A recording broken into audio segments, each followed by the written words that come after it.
Hello and welcome to Just One More Watch, and welcome to what has now become my annual confessional.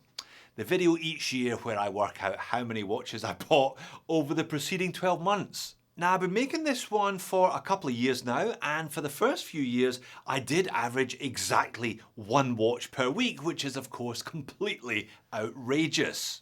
But it has dropped a little bit since then, and I suspect this year, once I run the numbers, it will have dropped a little bit more. There are reasons for that, which I will discuss at the end of the video. And my apologies as always if I have bought something and recommended it and you've bought it on my recommendation and today you find out that I've sold it. I think if you do the maths, if you add up the purchase price of all of these watches, you would see that I simply can't keep everything. I would go bankrupt if I did. Let's get on with it. And my first watch purchase of the 12-month period was the Hertz HZ02, a little quartz-powered titanium chronograph by the Australian micro brand Hertz. They only do quartz. The owner, Matt, has big ambitions. He is now also a micro brand retailer with a shop front in Melbourne that just so happens to stock EREBUS watches. His own brand is great. I'm really happy to support him and them when I can. Having said that, Matt actually bought this one back from me because he wanted a particular colour for one of his friends that had all sold out. Next up, well, I didn't buy this watch to wear, put it that way. I bought it with the express purpose of roasting it. It was the No Dial Whacker watch. A watch so bad that even my sister chipped in to help me roast it. Imagine buying one of these and taking the purchase seriously. The mind boggles.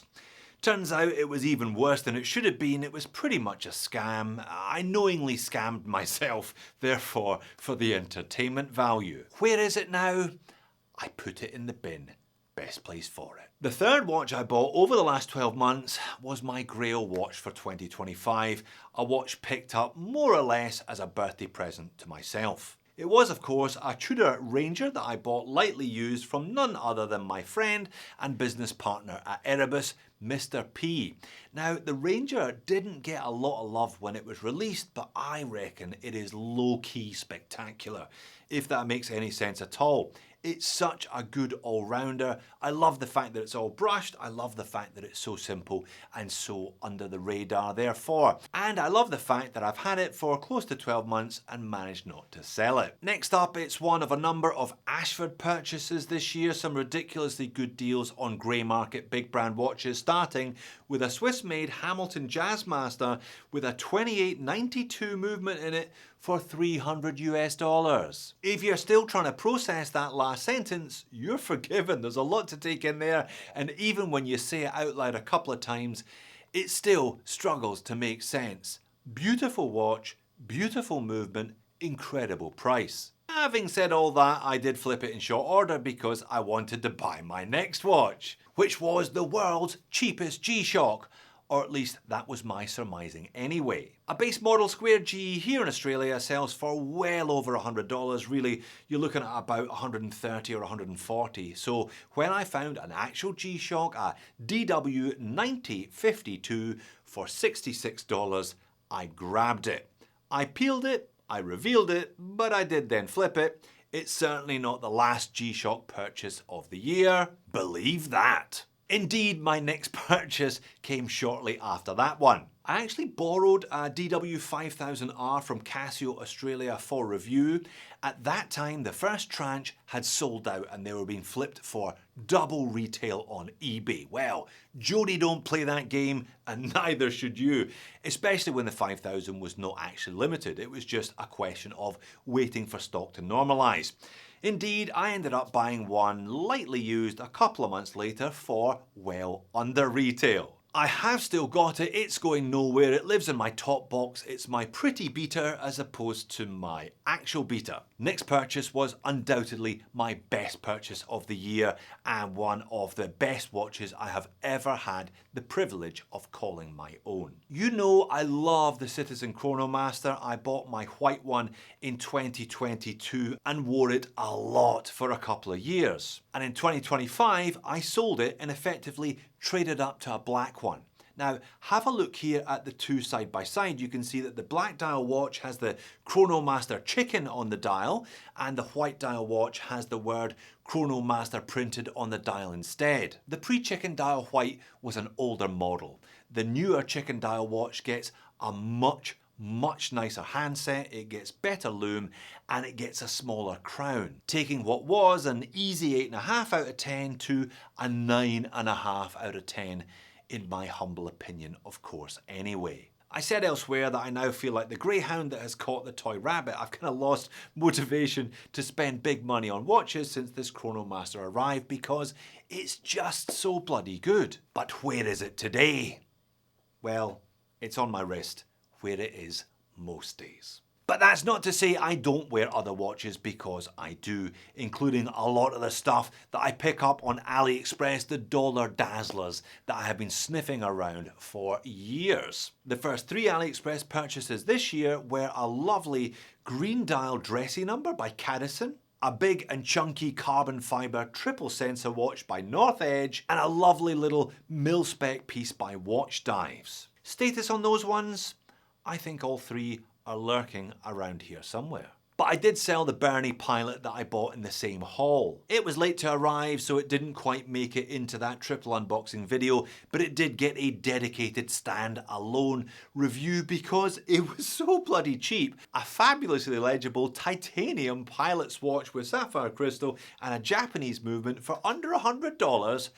Outrageous. As was a Swiss big brand Gada for under $200 by a brand that nobody talks about. The brand was Festina, and nobody talks about them because the watch itself was only just okay.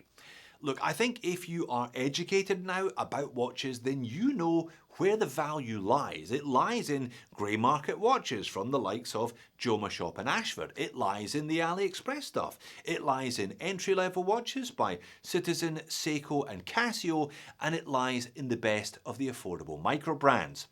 It doesn't really lie in brands like Festina, who trade mercilessly on their Swiss heritage because there's not much else backing that up. Where is it now? Well, I've still got it, but only because nobody wants to buy it from me, even at a considerable loss. I've said it a couple of times now, I think Seiko have had a poor 2025. They haven't really done much. Indeed, the best Seiko that I bought this year was from last year. The Speed Timer Pogue, really good this one, I like it a lot. It's the bigger of the 2 sizes. I think the colour of the dial and the bezel look fantastic. Now, I'm not massively into vintage Seikos, so you know, I kind of get the reference to the so-called Pogue chronographs of the 70s, but I like this one because I believe it stands up on its own. Having said all that, not long after I reviewed it, somebody slipped into my DMs asking if they could buy it, and I sold it to them. But I have found myself looking at Pogues since then. Oops. Moving on to another Casio watch that gets a lot of love on the internet, the Casio Mudman. Now, the Mudmaster is the all-singing, all-dancing G. The Mudman is its affordable cousin. I bought this one lightly used, making it even more affordable. I've still got it. I may well end up selling it though, because I don't wear it as much as my other G-Shocks. Now, you know that I buy watches sometimes purely to roast them, and I bought this watch purely to roast it. Let's call it the Casio COVID because it looks for all the world like an actual virus. Now, some people in the comments were defending this thing, saying that it was the future of watchmaking and we'd all be wearing these watches in 25 years' time.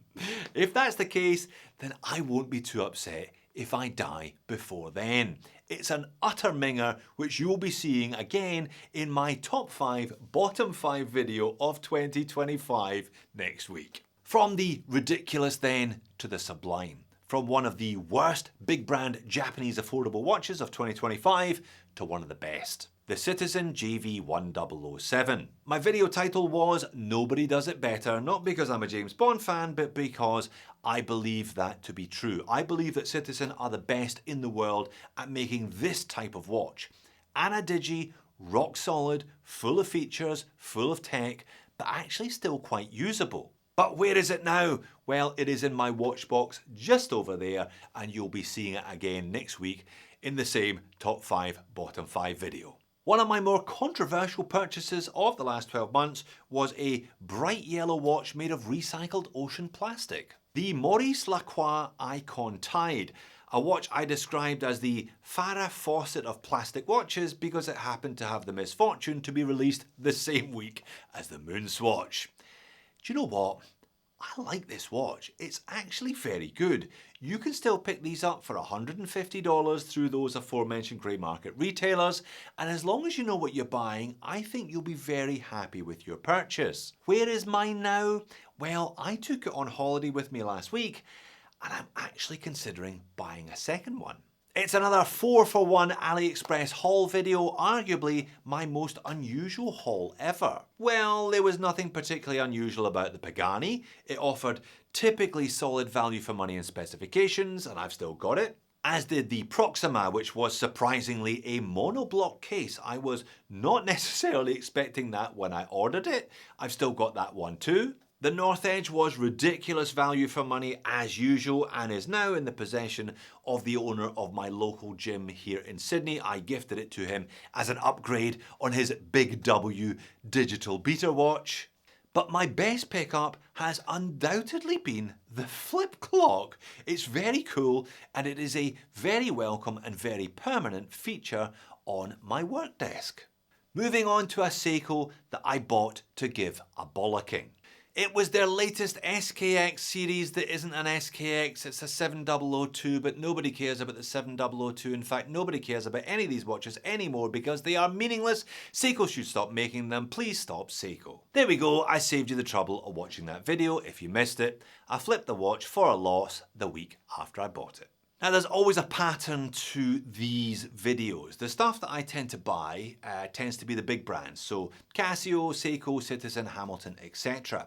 And indeed, the next watch on the list is another Casio, this time recommended by one of you, who told me I should grab the recently released AQ S820W, which I did for just under $150.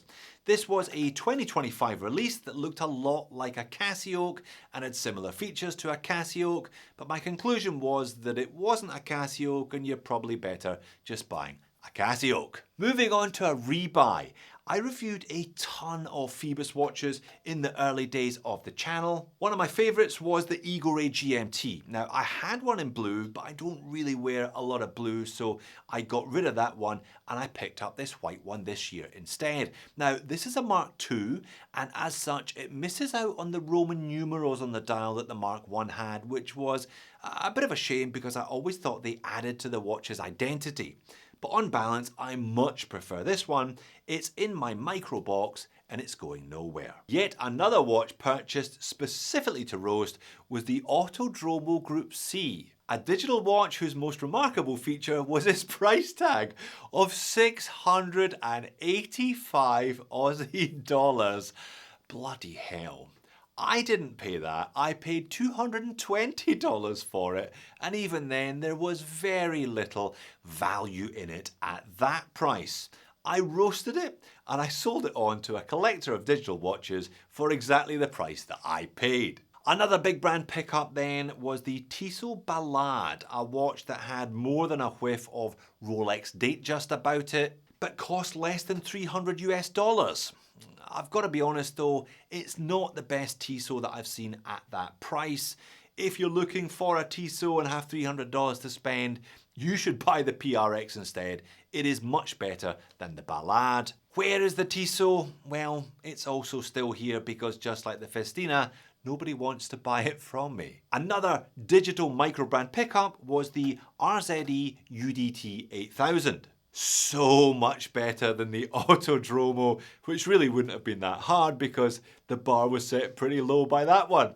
This watch features a titanium case, it features a really crisp and clear display, there are enough features, it's light and it's comfortable, but it's fairly expensive, especially if you want to purchase accessories like bracelets or a strap from the brand. Now I still have it, but I might try and sell it and buy a positive display version of the same watch instead. Now you can see a bit of a theme, a bit of a pattern emerging here because the next watch is also a micro brand digital. I did go on a bit of a mission towards the back end of the year with that style of piece. I bought the Farr Swit mixtape in New York when I was there for the Wind Up Watch Fair directly from the brand owner Adam and from his dad. And for $35 US, it was one of the most fun watches that I have bought in a long time. Quirky, characterful and colourful.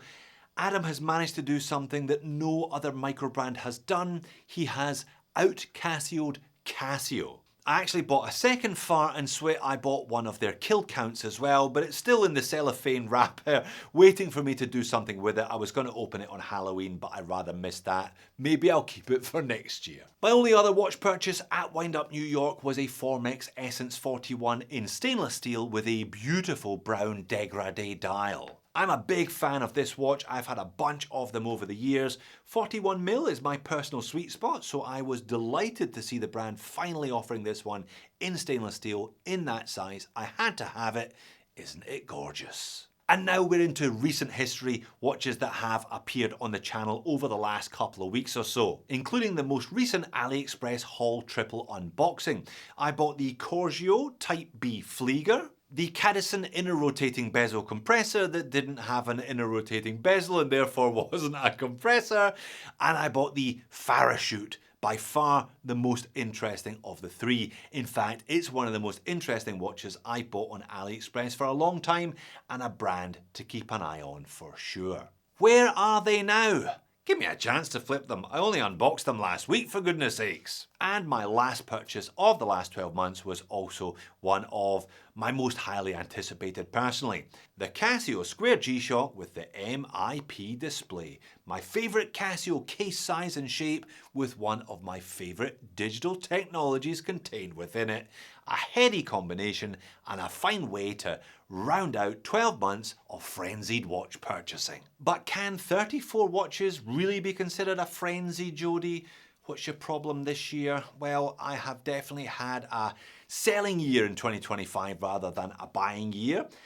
John Wood Jr. #2 is cute, but he's also expensive and I have mortgage and bills to pay. So that has seen me rein in my purchases really over the last couple of years.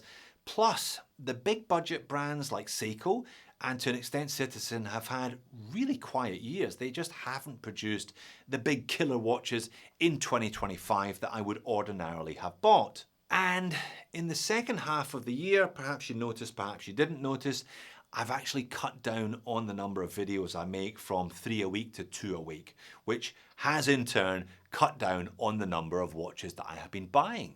2 small children and 2 businesses all got a bit much from me in about August this year, and rather than let the whole thing collapse in on itself, I decided the best thing to do was cut down on my YouTube output. So I cut it down from 2 to 3. I'll probably go back up to 3 for the next couple of months in the run up to Christmas. But that's why I haven't bought quite as many pieces this year. But you know what it's like. This whole thing runs in cycles anyway, from boom to bust and back again, and having a selling year in 2025 sets me up for a buying year in 2026. So there you have it. What did you like? What did you not like? Leave me a comment, let me know. And while you're here, why not check out the equivalent videos from last year or the year before? Thanks for watching. I'll see you over there.